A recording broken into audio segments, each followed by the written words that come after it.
Dipali Bhargav, the Chief India Economist, who joins us right now in the studio. Dipali, good to have you. Thanks so much for taking the time out. Before we talk about your report, and we'll come to that in a bit, but just a word on the currency, if you remotely track it and what really happened over the last 2 or 3 sessions. The question marks really at the top of everybody's mind is what happens going ahead. Do you believe that the trajectory continues, the race to 55 continues, or is a chance of macro factors and the RBI intervention taking it to slightly more respectable levels? I think a few things have changed over a period of time for rupee. One essentially being that even if we saw this huge phase in the last 3 months or so when global risk aversion actually turned in favor of better risk appetite, but then the INR kind of did not move in tandem with where global risk aversion was moving. So I think even within emerging markets we need to differentiate between various economies, and India doesn't seem to look so favorable to the investors as of now. So that's taken a huge that's been a huge negative for INR. Then your regular arguments of about definitely of about current account deficit deteriorating in a bigger manner. So the fundamentals together with the sentiments around India have definitely turned for the worst, and that's impacted INR in a bigger way. In the medium term, I think I'll expect INR to move towards 52, but in the short term it's very tricky. I think a further pull down towards 55 is not unlikely. There's some targets, bearish bets on 56, 57. You think that's a bit exaggerated?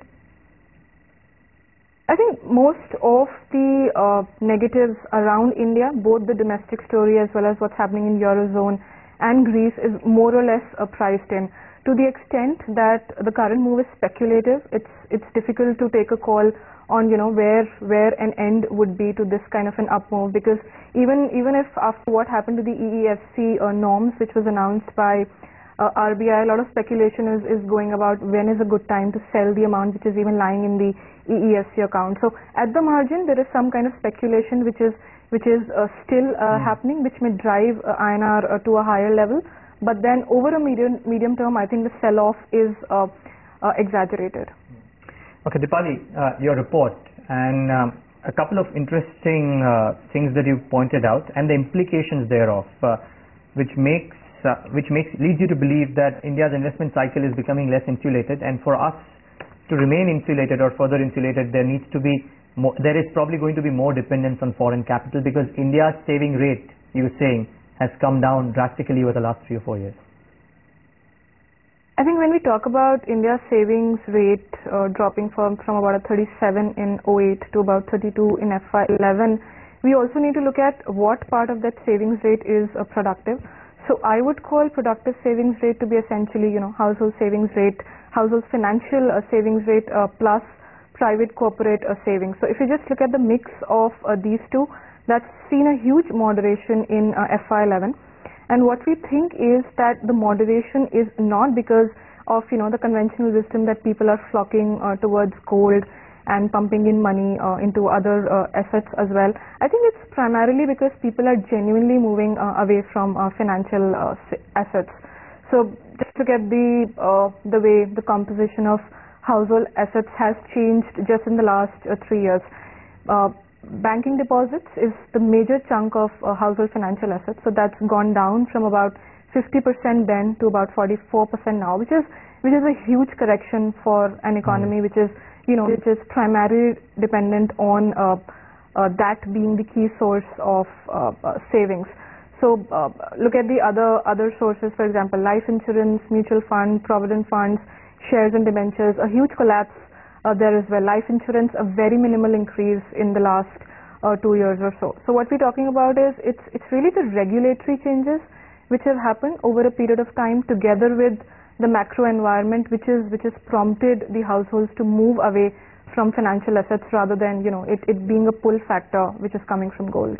So the question mark really, Dipali, is that, I can probably understand that mutual funds and insurance companies have gotten a less share of savings purely by virtue of the fact that once yes, regulations, to how the market has been doing as well.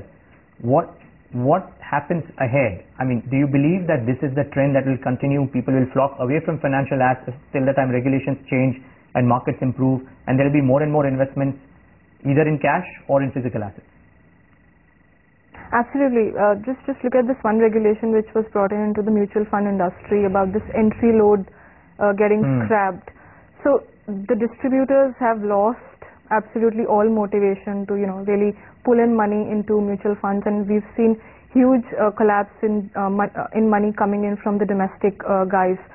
So I don't know if this regulation, but certainly some regulations need to change in favor of the distributors for these segments to become attractive for them. If that were not to happen, the data I'm talking about is for FI 11.